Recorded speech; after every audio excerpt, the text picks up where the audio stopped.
Alright, bumalik na nga tayo dito sa ating sa front po.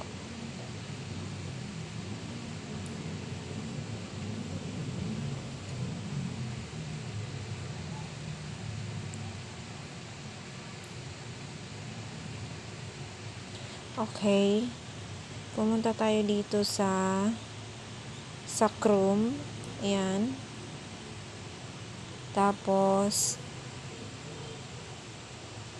hanapin nyo lang ito nasa gilid. Ito po. May music nakasign.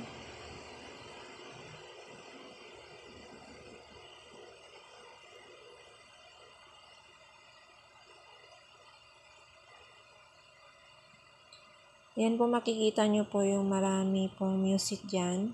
Yan po, dyan po kayo pwedeng magda-download. Dyan sa gilid po may nakalagay po. Yan, pipindutin nyo lang yung music.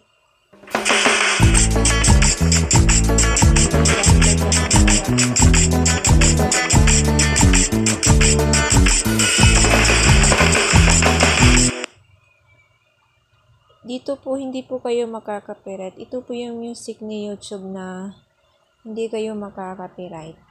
Thank you po.